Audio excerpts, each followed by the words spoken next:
Mr. Carl Ludwig, who's the chairman and chairman of the executive board, and also to recognize Dr. Schumann. I also take this opportunity to also recognize the governor of Nairobi, Dr. Evans Kidero. Thank you so much for coming, and thank you for attending this event. We've been looking forward to have you in the forum. And I also want to take this opportunity to also recognize the health minister, Dr. Macharia, who is also my personal friend. All the doctors, all the professionals in the room, and all other leaders that maybe I haven't mentioned, ladies and gentlemen, good morning.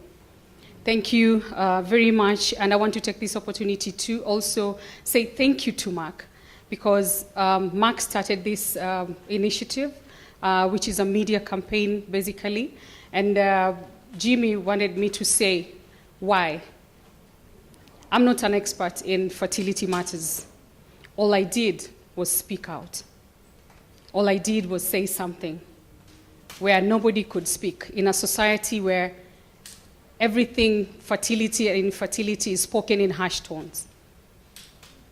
I can't tell my story today, but I got my son through a surrogate mother, and I did the first interview when the baby was born to speak about surrogacy, to speak about infertility issues that are affecting women, especially in Kenya and in Africa. And when I spoke, nobody else was speaking. Everybody was hiding. Because in Africa, we always associate fertility matters with women. It's a woman who bears the pain. It's a woman who carries all the shame and embarrassment. It's the woman who cries tears at night when the husband is not watching. In our society, once you get married, the first year they start looking and pointing fingers at the woman. They start telling a man, what kind of a woman did you get married to? How comes she's not giving us a child? When we speak, we have to encourage our husbands, we have to encourage our brothers to also come out and speak. It shouldn't be just a woman's burden. It should be a couple's burden. And if we start talking, then they all start coming out. The reason why they're not coming out, because we're not talking. So today morning, as we leave here, you can ask, what role can you play? What can you say? Just speak. Whenever you gather in a nightclub, in a church, in a market, in a school, speak. And I assure you that someone out there is listening. Somebody is waiting to hear your voice, to get encouraged. And when they heard my voice at the platform that I've been blessed with by the people of Taita Taveta County, at least they could see that I relate to their pain. I have walked through that journey. I have gone through the embarrassment and the shame, and they got encouraged.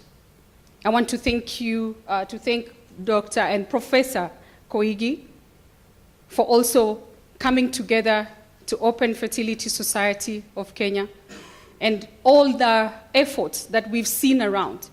It's because Merck came on board, and thank you so much, Russia.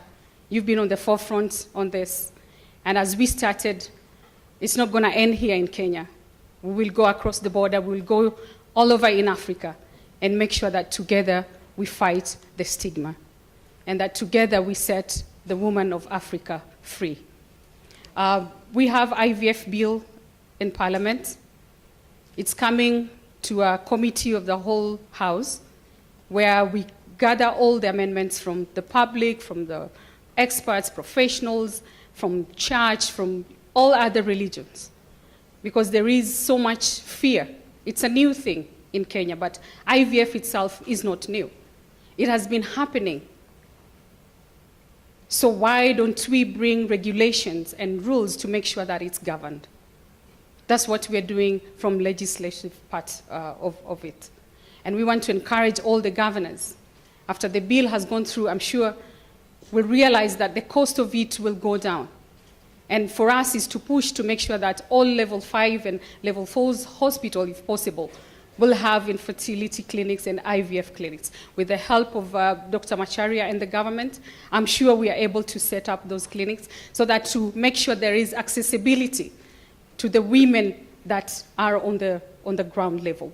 Because when we just talk in Nairobi, it's not enough. We need to reach out to them. We need to educate them that before we get to IVF, there's early detection, early prevention, and early treatment. Because IVF is not just anybody who can afford it. But let's get this message out there that they should get tested, they should get treated, so that to prevent the high cost of them getting a child. Thank you very much, and thank you so much, Mark, and God bless you.